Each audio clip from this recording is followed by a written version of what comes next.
We are live now. We're live? Yes, we are live now. Hold on, let me check. Yeah, Yeah. we are live now. I just got the notification for it. We're live now. I was wondering. The stream was kind of jumping around there for a minute. Sorry, everybody, that I had to kind of start a new stream instead of going off that other one. Well, we learn as we go along. Like I said, we're just now starting this thing. I don't see the video. Yeah. Do you, Rusty? Yeah, I don't think we're live. No, We're live. don't I just got the notification. Hold on think here. We're not live. I just got the notification. Can promise you we're live. Oh, we are live. We are live. You don't say so, I believe you. We are live. I can see it on my phone. Yeah, it's a different link. Hold on here. Let me. Yeah, it's. Hey, sorry about this, y'all. First time, we got a lot to learn, but hey, we're here. Yeah. Let me get the chat pulled up here. Pop out. There we go. We're good. All right. Get the audio mixed again real quick. Down here. Alright, so kind of pick up where we started. Rusty long story short, was telling us about how he ran the qualifiers, and if you want to go through that again, Rusty, real quick, give everybody a little. Yeah, just some background, because everybody kind of just sees me as one of the broadcasters and the guy that struggles to speak English during the show. But I get so hyped up and so excited, it's tough for me. But especially when you two are making contact out there, I'm like, oh my God, it's a big one in the back. But yeah, my background with the whole league is I just did public lobbies and just streamed NASCAR Heat 3 and 4. And I saw they were doing qualifiers again for the season 2, and I'm like, let's just see where I stack up, where I can, like, if I put my best effort in, let's see what I can do. And like I was telling these guys, I pulled up Kyle Arnold's videos on YouTube. I stole his setups, and I got some tips kind of behind the scenes for some of the guys. Slowly grinded at it, worked at a lot of late nights trying to find speed, because we were down in like that B class, the C class, not even close to top 100. So we kept grinding and grinding for all those the time sessions, and then we eventually got up there, somehow got invited into the qualifier races, and those, I'm telling you, you talk about late nights. I got lucky for season 2, but I put my best effort in for that Chicago car, that Mid-Ohio car, and then the truck at Martinsville. That thing gives me nightmares. That's my worst track. Yeah. And it's with the truck, and when you see Scout lay down a qualifying time, puts it on Twitter, it's like I felt like it was like a second and a half faster than I was running at Martinsville. And I'm like, Scott, and right there, I was just gonna just quit the whole thing. Like I can't compete with Scouts, so not many guys can. But very humbling to see you guys actually piece together these lap times, and then when it's actually time to go qualify, and you lay down those heaters, and I'm just missing my marks. The nerves are flying. So didn't end up making the pro league, and then we just kind of got the invite to be up in the booth. I don't know. I don't even know how it happened, but we got the invite to kind of do a little. I was originally a 3-man booth, so we were the third person as the NASCAR Heat expert, and it evolved into me and Hannah. And I'm telling you, I had the time of my life watching those races, just watching the races. Incredible racing all around. Xbox got really, really, really fun. Like halfway through the season and on, the competition I feel like ramped up. Maybe it was because the yellows came out, but both PlayStation 4 drivers and Xbox drivers, man, unbelievable fun this season. And that championship event, that was a dream to see 28 cars out there. So that was awesome. Yeah, the one thing that I kind of love about having somebody that was in the preseason and was raced NASCAR Heat instead of the season 1 being in the booth, is you've kind of experienced that gut check feeling that I know Smoke's experienced, and there's nothing like being in one of those esports events. You get your heart racing. It really does pound. It might be a little exaggerating to somebody that ain't experienced it, but I'll never forget the moment that I took the lead away from Scout at Chicagoland. Your heart's racing, heart pounding. It's like, oh, how am I going to screw this up? What I like about you being in the booth, Rusty, is you know what it's like working on these cars and spending all these hours into it. So when you explain that to people watching, you get the point across really great, and that's one of the things I love about you being in the booth is you just with each week. It's like I said, it's like 10 of them. So I just so much respect for what you guys do. Yeah, that's one thing is we do put a lot of time in these cars, obviously, like you said. So Like I feel like some of the people who watch that's never played, you know, they kind of think we just all show up with the same presets, you know, With the just presets. Preset 7 and send it, you know, just let's go. You know, but it's you know it's definitely it's definitely a lot of sleepless nights, you know, and a lot of things that go into it. But I think a lot of the drivers definitely appreciated having somebody that had experienced that in the league. One thing I do have to bring up to you though is so when my brother sat right here every week, right here beside me was my crew chief. I don't know how many times after the race. I know he tweeted at you once. So somebody tweeted at me once. Mad that you didn't say my name or something like that. I'm like, come on, man. It's all fun and games. It's all. I mean, it's nothing personal. Like I mean, it happens. When you see a little bit of contact, it's just your natural instinct. It's like, oh, Matthew Selby just what is he doing? Like. And then so when I say I tried to fine tune it. I got my education from Mike Bross on this. I kept saying this Mike Bross guy, he's not afraid to give you payback. He's not afraid to send it on you. And he never sent it the entire season. And every week he told me, Rusty, I'm not doing anything out there. And you keep saying I'm like this bad guy. So I kind of learned that when I was saying your name on the racetrack. 'Cause it's like you do a lot of good racing out there. It's just sometimes what I see, I get excited and I kind of portray you as the bad guy or like the most aggressive guy or I don't know what I said, but it's just heat of the moment, just having fun up there in the booth. Oh yeah, you know, and the whole deal is you know, Sway, me and him has both raced for years off the track, and it's definitely something that we've kind of went, you know, having that Tony Stewart, Dale Earnhardt mentality. Yep. On the track to just go out there and I'm gonna do whatever it takes to get it done. But you know, it's definitely something that me and Smoke both is done. Wouldn't you agree, Smoke? That's what I was about to say, and I even told Jake this before the season started. I was like, look, he's very talented. He's got the same speed I do, but he's my 17-year-old self. I'm the same way he was at 17, and through the season he got a lot better. He had his moments, but he's got the same exact style as I do. So I know once he puts it together of how to be aggressive but like smart at the same time, he's gonna be hard to beat. So well, yeah, you put it together at Eldora. I mean, you kind of made the truck pretty wide there with was it Buttafuoco and Brooks? Yeah, you made yourself tough to pass.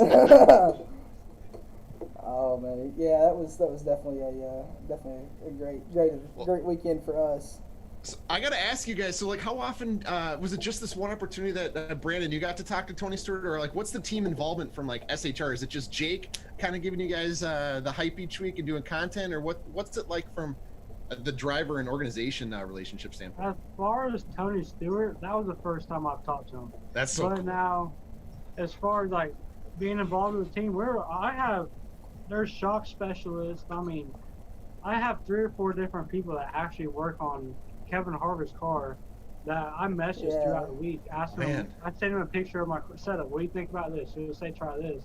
And then like DeVol from the iRacing team, I talk to him almost every day, just running ideas by him. So as far as the whole team, I'd say they're really good about being in communication with us. Oh yeah, definitely. You know, the one thing I thought was funny is I went and asked to him this past championship week about something at Michigan. He's like, well, I changed that right rear camber. I'm like, well, we don't really do that over here.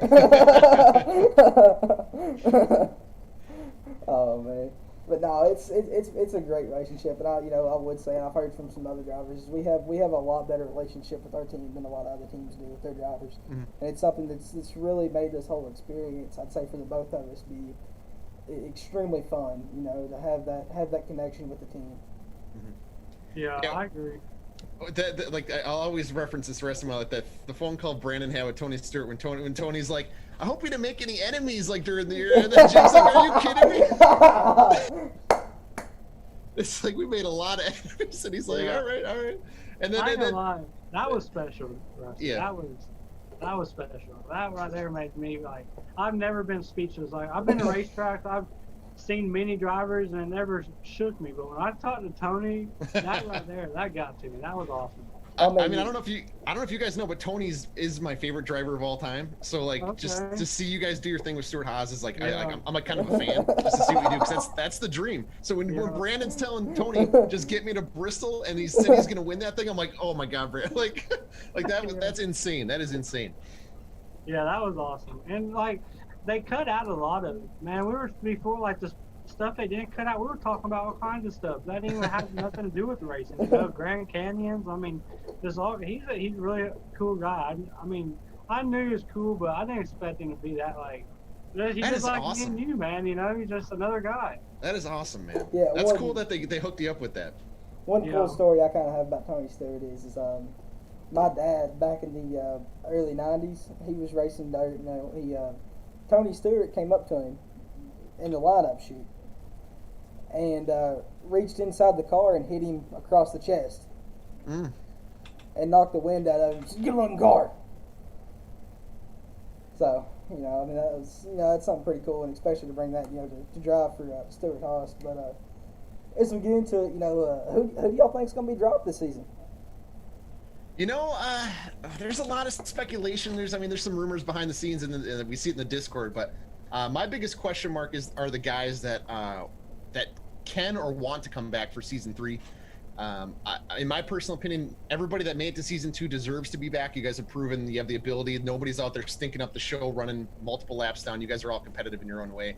Given the opportunity, anybody can win a race any given week. I mean, it takes a little bit extra to get up there, beat Buttafuoco Brooks or Kyle Arnold. I mean, Brandon Gritton's tough to compete with you. There's no way I could even run anywhere near you. But I think everybody deserves to be back. But it's just, my question is, who's not returning? And that opens up multiple seats. And if they're doing the deal where you got to drop one and keep one, like if that's going to be a thing, that could also be really interesting. Like you look at Jermaine Gamey with Kyle Arnold and Buttafuoco. I mean, that's someone's getting a rock star driver between those two guys. Oh yeah, and you know Red's also made it very clear that, you know, he's wanting, you know, there's going to have to be some things lined up for him to be back anyway. Yeah. You know, that's going to open up a big spot for somebody to learn a lot of things from Buttafuoco this next year. But I don't see how Red couldn't get a ride. Red was, from last year to this year, he was easily, him and Buttafuoco both were the most improved drivers from last season. Red is a winning driver. I looked at him every week on the PS4 side. I got to match him on speed.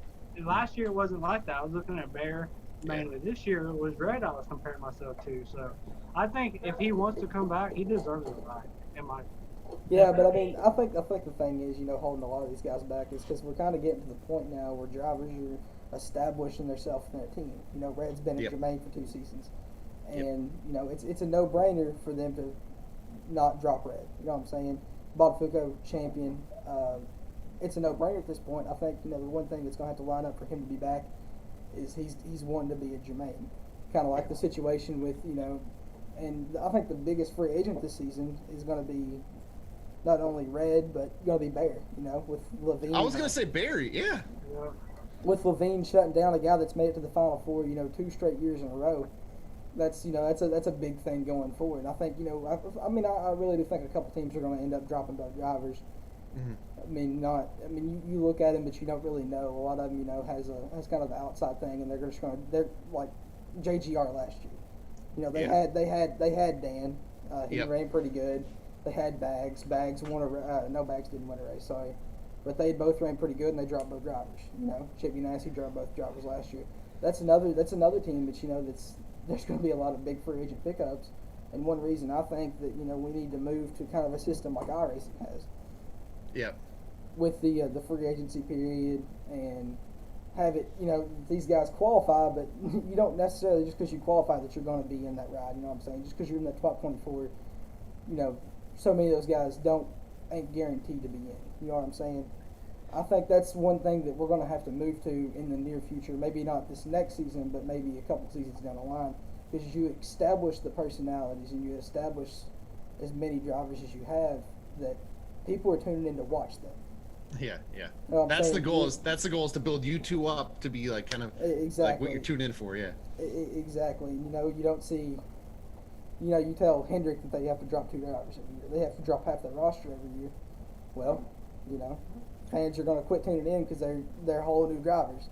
You know what I'm saying? They're not going to have that connection with the driver. I'm not saying we're to that level yet, but I'm saying that if we do get there where each driver has their own sort of fan base, that we need to move away from the draft.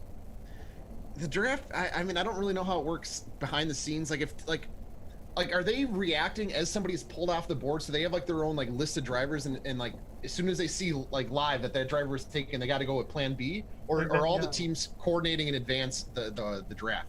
No, how you said it the first time is how it is pretty much. So. Okay. Like I had the privilege of being on the phone with Jake and Stuart Haas during the draft. That's so cool. We were sitting there, and they'd had their list. Luckily, we had our first pick, but we had 3 or 4 more picks under him in case he was gone. So everybody has that one driver, but if they get taken off, like you said, there's definitely a Plan B. Some of those guys dropped this year pretty far down the draft order, which shocked me. But it was cool to see some rookies get in. I mean, Maxwell Castro, man, he right out of the gates, man, he just showed up. He was confident, had speed. Won segment 1, man. That was cool. I thought that was really cool. Yeah, I mean, yeah, that was definitely, he was definitely probably the one of the overall best rookies of the year. You know, that we had 3 rookies win a race this year: me, Rose, and Max. I mean, that's that's saying something. You know, being a rookie, going in here and winning a race against these guys that's ran forever together. And one thing that that really threw a wrench in my situation this year was the move from PlayStation to Xbox. Yeah. You know, that was kind of a thing. Can you kind of communicate that to the people, what that feels like, or what the cars change? Is it just tighter? It's looser? Like, well, what I mean, happens? there's certain tracks that it's completely different. You know, like when we went to Iowa, one thing that I really noticed there is he would get his fall off over the whole course of the run. Well, my car in the same exact setup, no matter how I drove it, no matter what line it was, I would fall off in the first 10 laps. And it would fall off and be fast after that, but I would lose so much speed in the middle of the run. Which, you know, I couldn't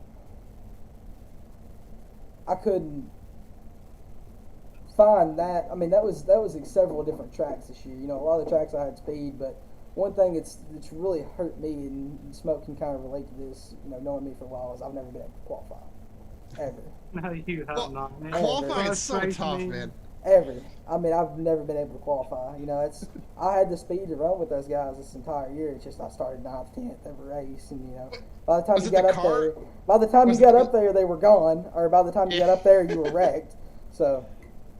No, he always hits the apron or something to qualify. Yeah, literally. He's never been a good. I did it half the time this year, honestly. I only had 3 poles this year, and 90% of them I hit the apron. I didn't put as much effort into qualifying as I did last year, though. I was more worried about the racing side of things this year.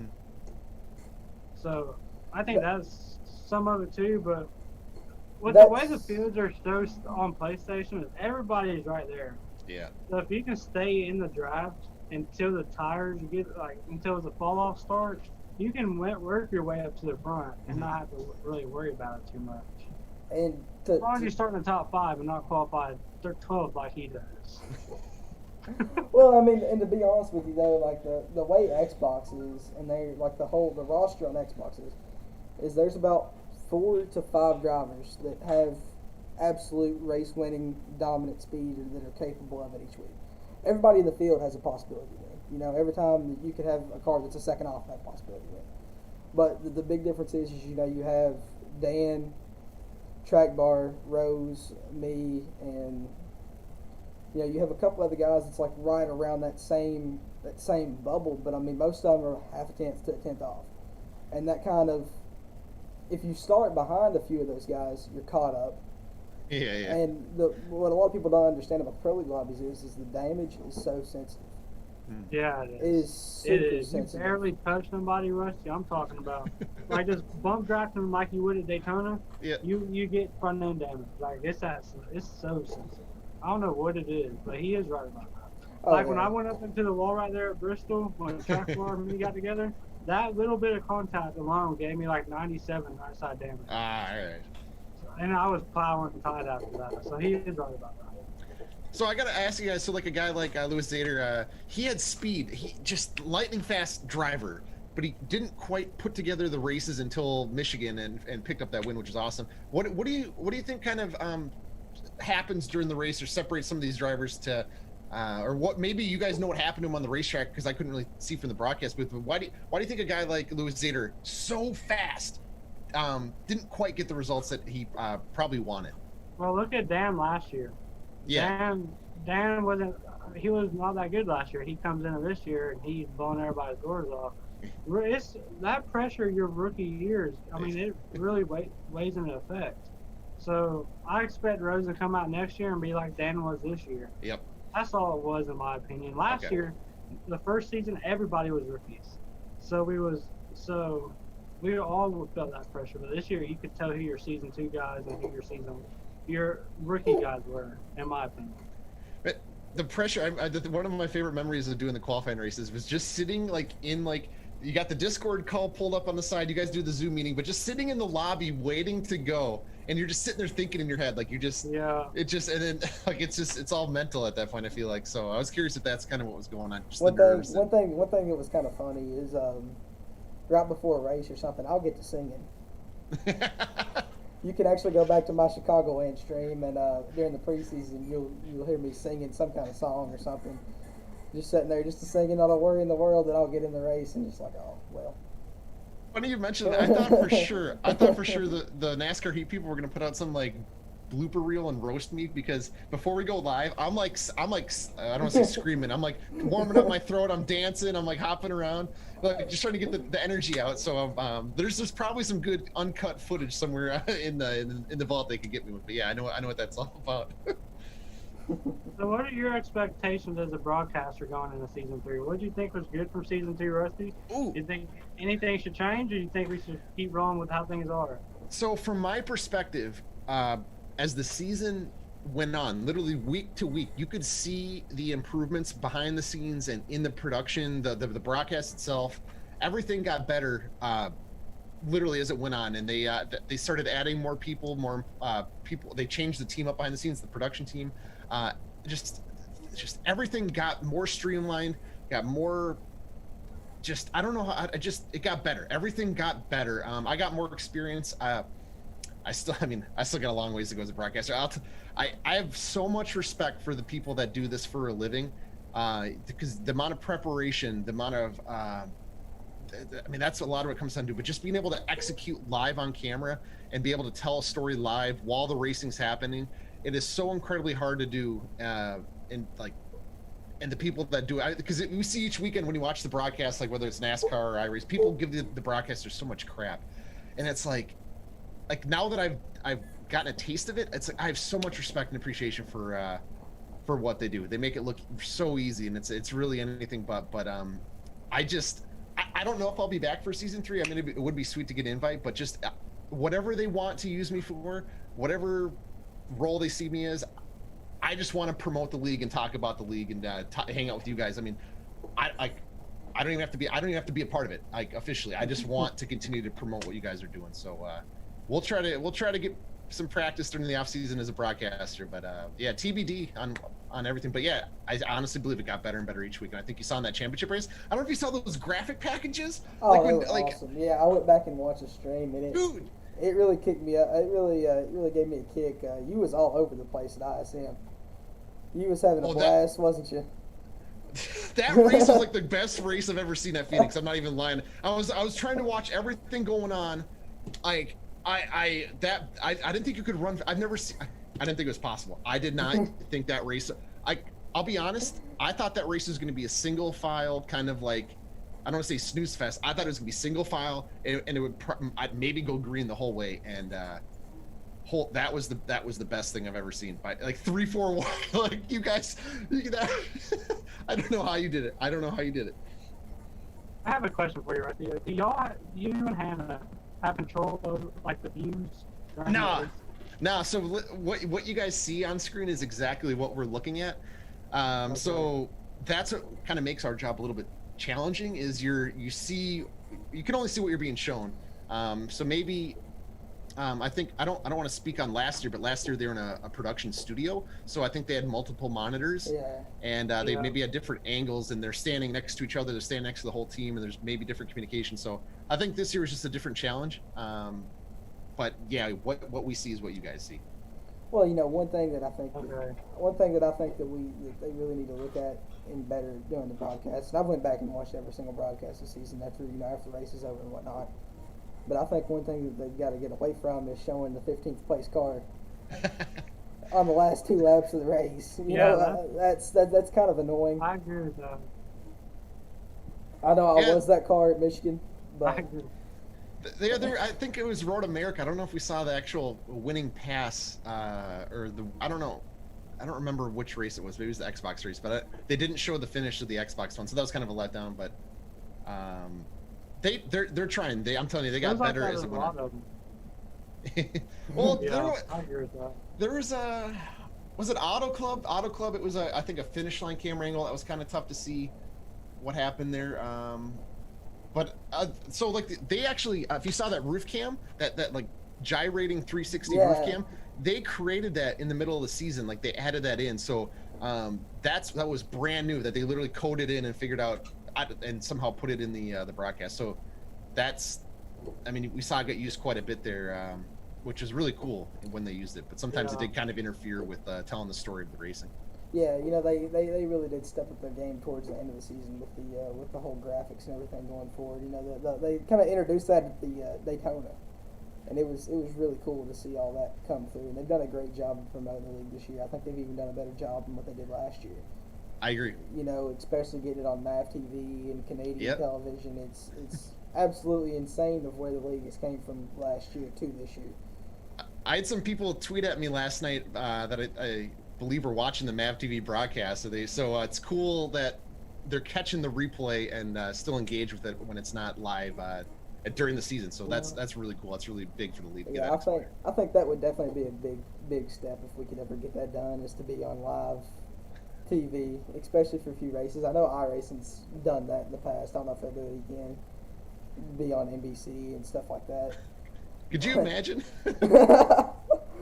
It would definitely be a sight to see. Well, like maybe during like a rain delay or something, like during these like the dead times during a NASCAR race when it's gonna be like a 4-hour delay. Let's get the Pro League guys out there. Let's fire up the console. Let's do it. Yeah. They never talk about the Pro League and NASCAR races either. You notice that? Never talk about it. Well, see, they've talked about it some on Race Up. Yeah. I don't know if y'all caught that or not, but like as the game on NASCAR Race Up, they've talked about it some. Oh yeah. Yeah, not a whole lot, but they've talked about it some. Yeah, to go back about the production, I feel like this is nothing, like it's not disrespect towards iRacing, but I feel like the production side of things, the NASCAR Heat Pro League, is so much higher and just better than what the iRacing platforms do right now from a production standpoint. They have the awesome graphics. They have the Evan Pasoko is an amazing announcer. Their show is awesome, but I feel like it's like graphics, the whole show. I really think the Pro League is doing something really special compared to them, and I think they have a lot of opportunity to develop their. Yeah, I gotta applaud that. I gotta applaud the Pro League simply on. I didn't think we were gonna be able to make 28 cars work. When they told us that, I gave, and I am honest to God, I gave Jay hell in Discord. I thought that was the dumbest idea. As soon as you guys found out, that would be the funnest thing ever. Yeah. As soon as it was announced, you guys were all adding Jay, the league GM, in Discord. You're like, Jay, you're an idiot. Jay, you're so stupid. What are you doing, Jay? Yeah. And Jay's like, hey, we're gonna get practice races. You guys are pros. We're gonna get it figured out. And you guys really figured that thing out. You have a lot to be proud of. I think I was awesome. I gotta give all the drivers props too. I mean, that was incredible. You got the first 3 quarters of Michigan. Not a single car. I mean, I didn't see it. Maybe on pit road, but Michigan was beautiful to start off there. Yeah, I made the great mistake at Michigan. That's the one I thought was going to be crazy. I told you in the interviews that that's the one I had to survive, and it wasn't even that bad. That was other than my car was complete trash. Sorry about that. Sorry about the car being That trash. was the worst car I've had I've ever had. That Michigan car Well, see, was terrible. we put about a 5. I mean, we put, terrible, We put right? about 5 minutes into the Michigan setup. In all honesty, That's the truth. we put about 5 minutes into that. I put all my work into Bristol. I ran basically the same ISM car I ran in the finals last year. Oh baby. Oh, Yeah, baby. and we just, And it ran second, man. Like that's how that car was so far ahead of its time last year. It was. I heard on Kyle Arnold's show they were talking to Justin Brooks and he said they just pulled the car off the hauler, just put the cover on the car, they didn't even touch it, and they just went out there and kicked butt. So I love that confidence. One more lap, I think I could have got a track bar at Phoenix. You guys are putting on a show. I got to ask Selby about this because Joey. As soon as Joey saw that I was part of the podcast, you guys like, you got to bug him about Michigan. So I don't know how much into specifics I want to get about the incident, but as a driver with everything on the line, can you just maybe talk to me about the mindset of just? You're fighting for every inch. It was kind of a block by Joey. He kind of hugged you low, but like. You didn't really lift. You didn't really. I don't know. Like, I'm curious. I gotta ask for Joey, what happened at Michigan? okay, so I started that whole ordeal. Oh, you did? Yeah, because Well, he he came up was- under me off the tube. I thought I was hold on, Bodo. I thought I was this last place car. I didn't realize I was 4th out of the top 6. I thought I was 6 out of the 6. So I'm like, if Joey gets up under me, I go backwards, I'm done. Okay. So coming off turn 2, I pinched him and drove him down the apron. Okay. And then he came up, and I think that I don't know what happened with them two, but I think me coming down and getting him out of shape could be part of the reason that happened. Okay. well, So I feel like I started that instant. So it's a bit of an SHR just sandwich on Joey's stuff. one thing that I kind of got to say real quick. Let me move my camera to kind of make this point clear. Is see that right pedal down here? Yeah, that don't come off when I get blocked. It's all the way down. I love it. Nobody wants to see your football, dog. Yeah, I kind of knew that too, but you know. Yeah, championship race, he's still not lifting. He's just Bulldog never lifts. Well, you know, here's the thing: is I had a car underneath him. I was underneath him. You could see it on the stream. Yeah. And after I got ran down, I was on the apron, and if I lived then, I wrecked more cars than what I did if I would have lifted at that point. But I mean, I kind of made my point clear in the Discord after the race, and had Parker mad at me, which, to be honest, I'd have been mad too. But yeah. Yeah, I didn't see how he got collected in that, but that sucks. He got eliminated. That kind of broke my heart a little bit. Yeah, when I drove it down in there, it just sent sloppy straight into him, which I wasn't thinking about him. You know, I was just picking up another spot.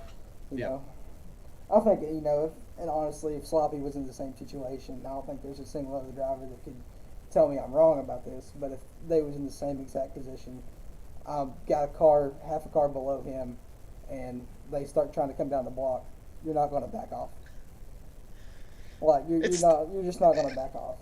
It's and I'm thinking like, and this is just me talking.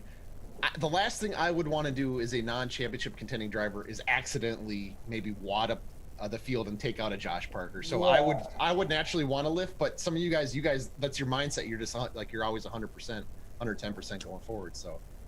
And in the moment, it's just when you're in the moment, it's so.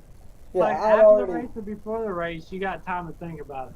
Yep. But when you're in the moment, you just go off your natural instincts. Yep. You know? And to be 100% honest, is my whole plan there was, okay, I can get behind Smoke. I'm gonna take care of Smoke this last lap.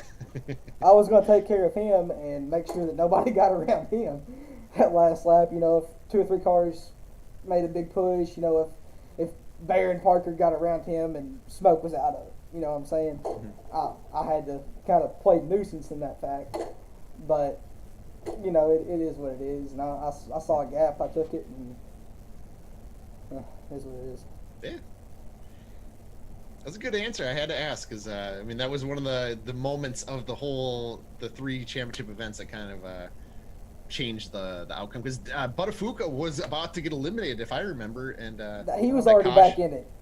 Oh, okay. He was already back in it because the caution before, where they was a stack up with Chiza and Oh yeah, the other caution. Yep, Because that wasn't actually a caution. But I mean, I think I could have gone about this even at Bristol. Like I said, I think I could have won it. But if you look at the whole season, honestly, we all finished in an order we should have speed wise. Dan, I feel like, was the fastest all season. He was just really clean. And he took care of Justin all season. He really did. So I feel like Dan was, honest to God, the fastest out there. I feel like Track Bar was second. And I feel like me and Bear was third and fourth. I truly feel we finished this part. This is where I got beat last year, during this part right here, the offsuit. Them boys were out there working. Look at Dan. He went in there and won all the preseason races. He was putting work in. I'm over here waiting for the regular season to start. You know, hold on. Coming off the championship last year. To be fair about his Chicago and Martinsville wins in the preseason, he deserved the Mid-Ohio, but he didn't have a lap car take him out at Martinsville, and you didn't have somebody pull fuel strategy in Chicagoland. But it doesn't matter. He still won the two races. Good point.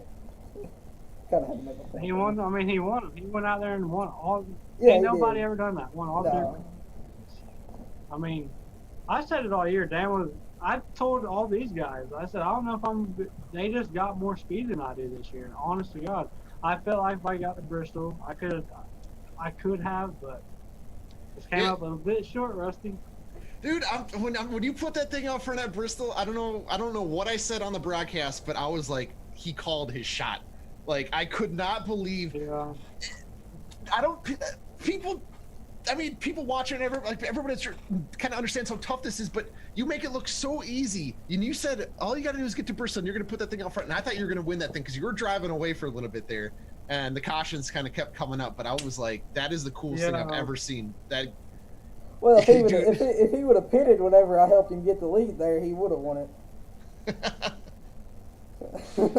Yeah, the camera was bad. That was a different cause. That was before. I stayed out on. Well, Track Bar psyched me out, honestly, because I had mine. I had mine on pitting, and he had his not on pitting. 1 second left. I hurry up and click don't pit, and he hit pit. God dang it! So the whole field behind me pitted. I'm out there on old tires, and he got around me right before that last caution. You and Dan both didn't pit, but Dan was starting on the outside, so he was able to get around you on the outside because it was that outside. No, I took off on the lead. Remember? Yeah, but he was able to get around you when Brooks got around you because Brooks moved you up the track a bit. I was sitting there in fifth the whole time watching it. What was it like battling Bear there? Were you guys talking to each other over Zoom? Or what was that like when you guys were like swapping around third place there for the last like 50 laps? I was quicker than he even messaged me after he ended up letting me go there at the end. He even messaged me after. He's like, I should have let you go sooner. You could have possibly got to him. You had the car to do it. It was just racing. Me and Bear, I told you in the interview, me and Bear's had all of our problems, but when it comes down to it, we race each other hard, but we race each other clean. We have respect for each other. Well, it looked like showed. I have nothing but respect for him. Just watching you guys battle, I'm like, that's what you live for right there. I mean, it sucks that the championship guys kind of pulled away on you, but it's like if that was for the first place, that was unbelievable racing for third place. You know, that was. But we stayed side by side racing like dummies. That's what I mean. Check out, you guys let them go. We're back here. Yeah, back here side by side. But hey, I mean, that was one thing me and Zay really tried not to do because Bear, like every pit stop for whatever reason, we would always come out in front of Bear, every single time. Me and Xavier would come out in front of Bear, and it would be about 5-6 laps in. He would be right there, and I'm like, we gotta let him go.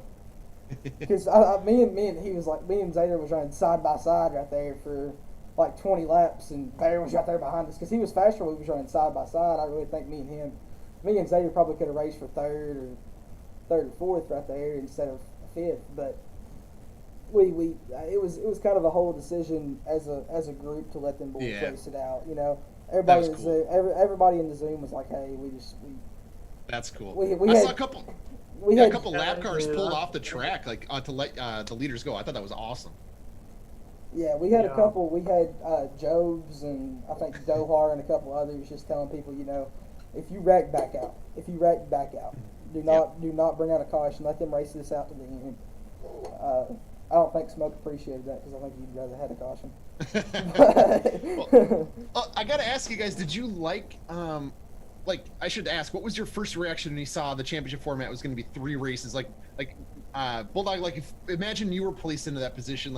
Did you like kind of the elimination style, or do you want to see it maybe be a total cumulative points for 3 races? What's your feel as a driver, or even as a fan on that? Well, this is my thoughts on it. I hate the segments in the first place. I think we should have a regular season, especially if we go to 28 guys on track, which I really think that's a big possibility of doing. Yes, I think that's a must. Yeah, that'd be sweet. We need to have I'm up for that. We need to have a full regular season and then a playoff.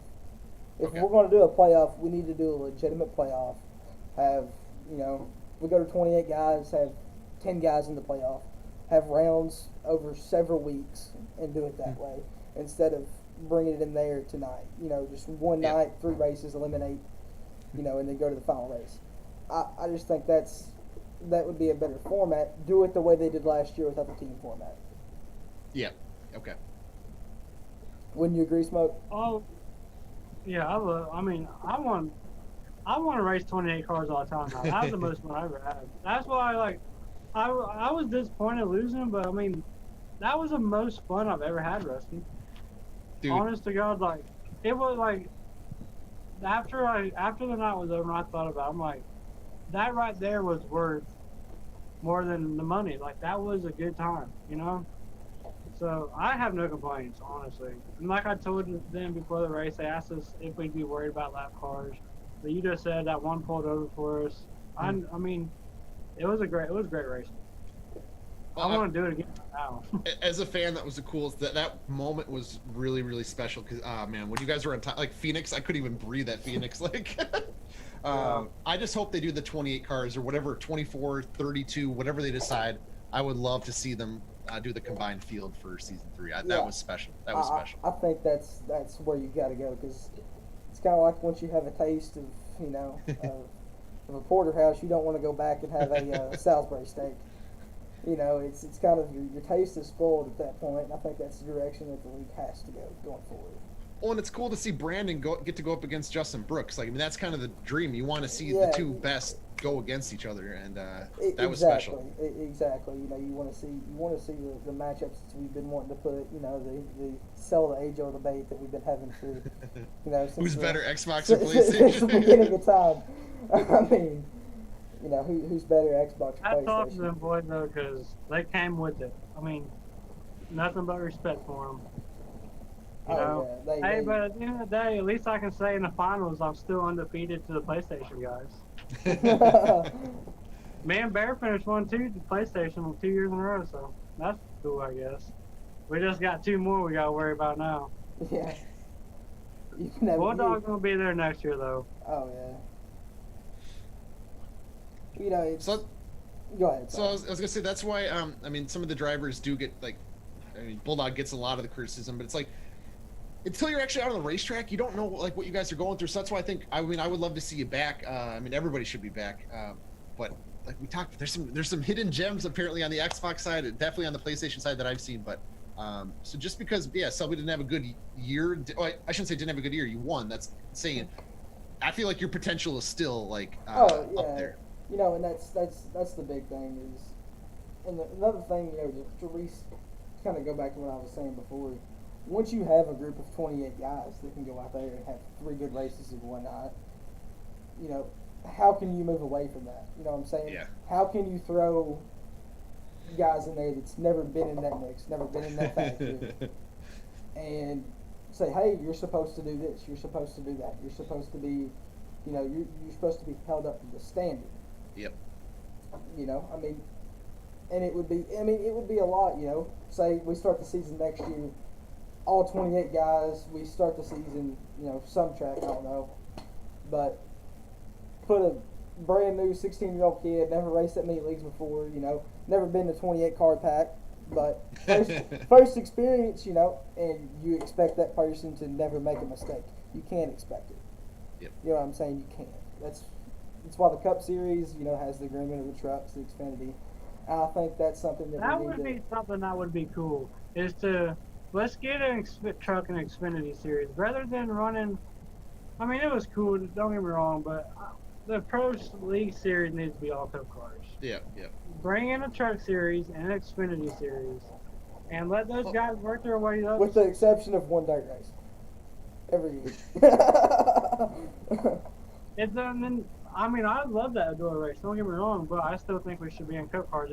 Let everybody pick one or two races a year they want to drop down and let the lower guys make something like that, if anything. But as a fan of the game, when you put a custom setup in those Xfinity cars, those things are a blast to drive. So you guys made those things into rocket ships. I absolutely hate the Xfinity cars. Oh, really? I hate it. I don't think selling them things, man. They're too stiff. You just hate how easy they're to drive, like no wheel spin, like just they're No. too easy. They feel like you're driving a bus. They don't turn. Exactly, and I think That's me with the trucks. I think the trucks. I think the one thing, I think that's another thing that they kind of messed up with the schedule this year is every single road course except Road America was in the trucks. The trucks are terrible at road courses. I disagree. I was fine at the road courses in the truck. I mean, I was too, but it don't make them any more fun to drive. At the road course, I damn near went a lap down. Well, I hate road courses, period. Although I was really surprised with, we didn't have a single caution at any road course until Road America, and then we had that. But What was your favorite race all year, Rusty? All year to watch. What was your favorite? The one that I'll always go back to is Watkins Glen. I did not anticipate that race on PlayStation 4. Yeah. The swapping of the lead, the going through. I didn't think it was possible, and they were all racing each other respectfully, and then it eventually came down to the the last lap, and the last corner, last lap. But I thought that was like the coolest thing. I was like, these guys are insane. Like, they can race clean, and they can beat essentially. I don't want to say beat and bang, but Rubbin's racing out there. I thought that was like when you think about NASCAR heat. To me, that's NASCAR heat. You're going through the dirt, make a little bit of contact. Like exactly. I mean, there's a lot of great. I mean, Dover had like the electricity of like you didn't know who was going to win on the PlayStation 4 side. Xbox had some good stuff, but New Hampshire was a good race. Me and Bear had a good finish in New Hampshire. Yeah, like New Hampshire for both platforms. That's what. So I think when the season hit a turning point at New Hampshire for specifically for Xbox, like the competition went up. But I feel like that was a turning point in the season where things just really started to ratchet up. Like with I don't know what was going on with the drivers, but it felt like the pressure was starting to get to you guys after like in the middle of New Hampshire and towards the end of that race, and then for the rest of the year. How about Atlanta PS4 race and the Xbox? Really, Xbox had a better finish than we did. Didn't they finish 3 wide? Yeah, 3 wide at the line. Yeah. I think that was probably the wildest race outside of Road America. Atlanta. That's one thing about Heat is we do have some crazy finishes. Hey, I love it, man. I live for that stuff. Like I know some of the physics can like make the some of the contact look bigger than it probably is, but when you guys are out there rubbing for the lead, man. Oh man.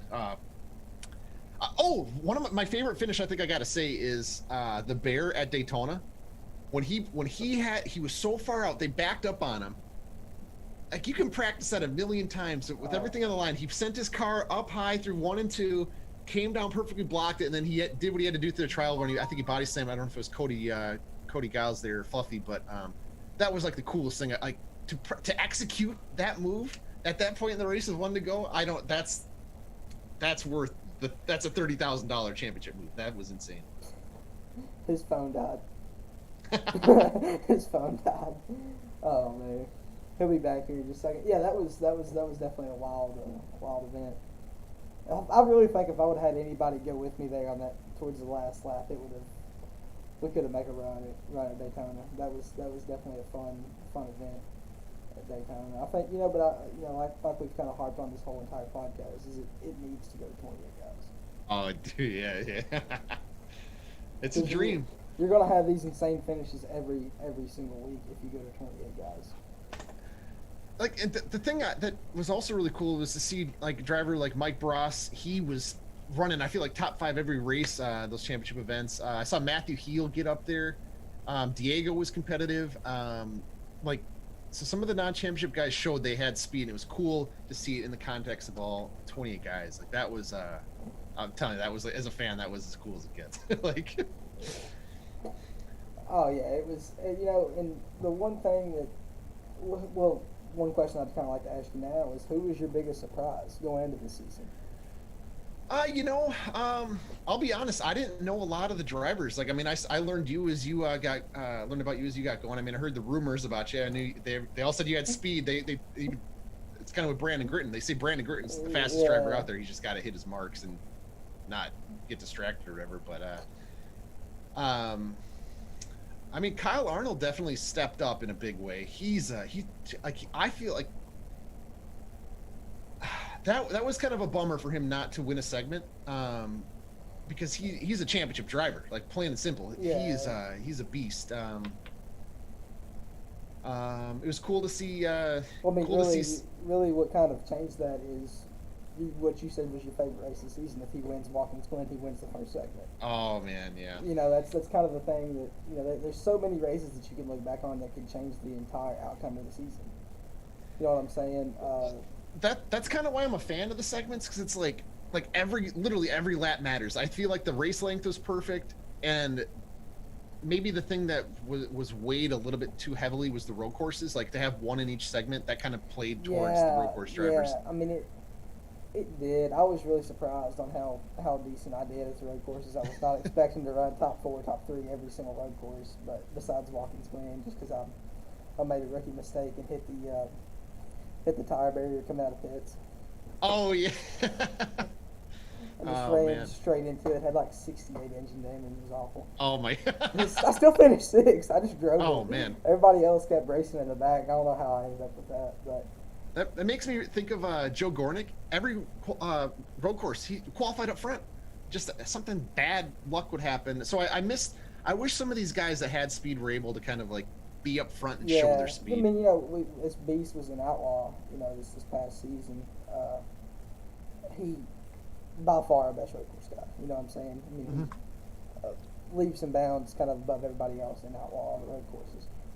But, you know, there's so many things that can go wrong. I think he had 2 glitches that took him out of the first 2 road course races. Yep. Like, he had the speed to win Watkins Glen. He had the speed to win Mid-Ohio. But just couldn't. But, like, I think it was at Mid-Ohio he got a glitch, like turn 1.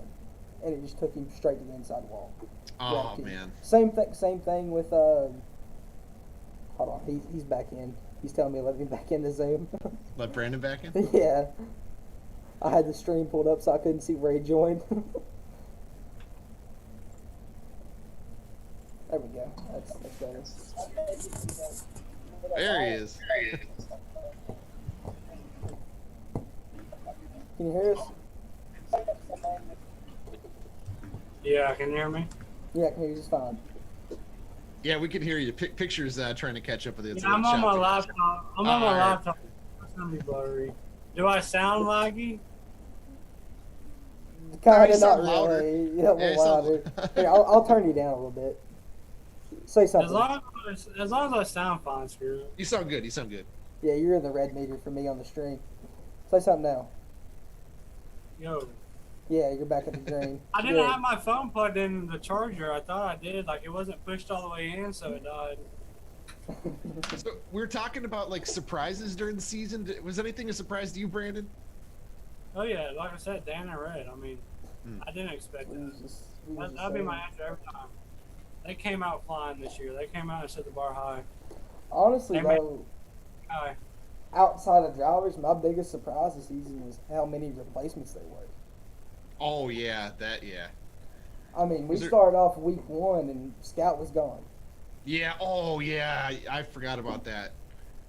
Scout was gone. Go a little later on in the season, then you have Mitch Diamond. He's gone. Then later on you have Nick Walker, and he's gone. I mean, it's, you know, last season it was a big deal when Fed got kicked out.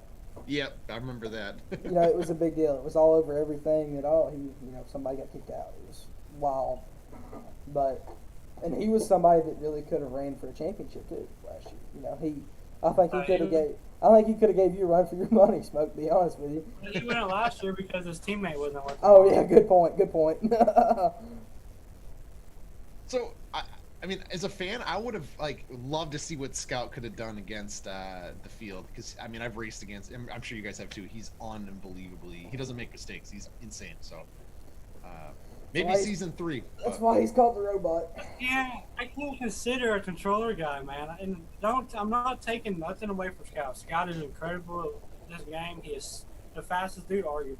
Yeah. I mean, no consoles, but there's something about a controller that rubs me the wrong way. I've always been, and I don't consider guys like my crew chief Chase. It's your brother Chase. His Scout's kind of speed, but I would not let him. He was on a controller. I would not let him help me if he stayed on his controller, even though he was stupid fast. It's just, I don't know. We're here to race, not here to control a car. We're here to drive a car. That's just my opinion on it. No, I respect it. So what do you think made Slade so competitive this year? Because he was a controller guy, right? And he just. Well, he's been on the wheel for a little while though. Like, yeah, he had a wheel. He actually ran a wheel for a few select races, season 1. Yeah. Oh, okay. Yeah, and the one thing that for a little while, he's had a wheel. I think he got his wheel before season 1, and was because he ran some of the qualifiers back season 1 qualifiers. It was me, him, Bags, Jason Keffer, Diesel. I was the one that pulled them guys season 1, and there was a lot of times Slade would like the mile and a half and stuff. He would run his wheel, so he's had a wheel for a while. Okay. The only league race or anything I've ever ran on Heat with a controller. I mean, back in the EA Sports days, of course, it didn't have a wheel or anything like that, so I always ran PS2 controller and all that, But the only thing I ever ran on that was I ran one league race at Bristol and I won it. I hated it. My finger and my thumb was hurting the whole time. Yeah, dude. It was awful. I ran a long race at Richmond, and it's like your wrist and your hand starts cramping. Yeah. You use a wheel, Rusty? Yeah. So I made the transition at the Martinsville qualifier race, because I did a little bit with the Mid Ohio, and then I just went back to controller. But that Martinsville one, I started off with the controller, and I'm like, I just can't. I've never been good at Martinsville, and I'm like, I'm gonna switch to the steering wheel. I'm gonna commit to it, so that way I can feather the gas, I can finesse the wheel. And I immediately saw right away. I was like, I don't remember how many tenths off I was off my controller. It was at least 5 or 6 tenths slower on the wheel, and the car just didn't do. It handled completely differently, obviously, but so then I would just grind it a setup for the steering wheel. A track like Martinsville, because you got to turn the wheel to where controller, you just flick it. You flick it. So Yeah. like you do have an advantage on it. And I feel like there's some tracks you have an advantage on a wheel. Daytona, Michigan, places like that.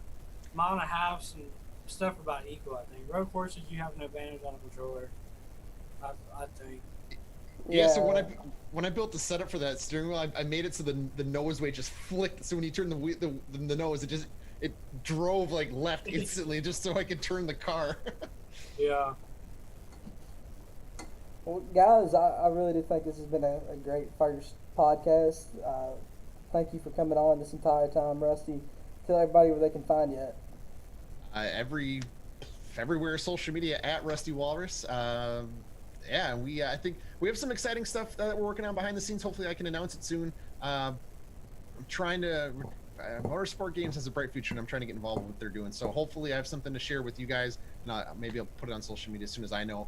So we're finalizing the details there. But a lot of excitement for the NASCAR Heat Pro League, the eNASCAR, everything behind the scenes. It's going in the right direction, and I love to support you guys. I love to see what you guys do on and off the racetrack, how you represent Stuart Haas, just everything.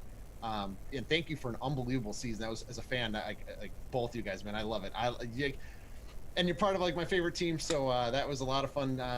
But yeah, thank you guys for having me on. I cannot wait to see how we build up towards season 3, and hopefully you guys are back for season 3. You can put on a show with 26 of the other best drivers. Oh yeah, it should yeah, I appreciate it, Rusty, and it was a blast having you here. Like I said, for our first show, nobody better to have. You're not shy, and I'm shy, so it helps bring out the talkative side of me. So I appreciate you. I hope you enjoyed yourself, Rusty. Oh yeah, anytime you need a guest, I would love to come back. If you like, anytime, guys, I love hanging out with you. Literally anytime. So just hit me up. Sounds good, Rusty. Sounds good. As always, you can find me at Bulldog46X on everything, mainly just on Twitter. Bulldog Motorsports on YouTube. Smoke. Smokefan B2014, I believe. Maybe Smokefan14_B20. One of those two is me on Twitter. So appreciate everybody who watched this, and we will see y'all next Monday. We're gonna actually move to 8 p.m. next Monday. Yep. Rather than 9, so we'll be an hour ahead of schedule next. No promises. We won't have any technical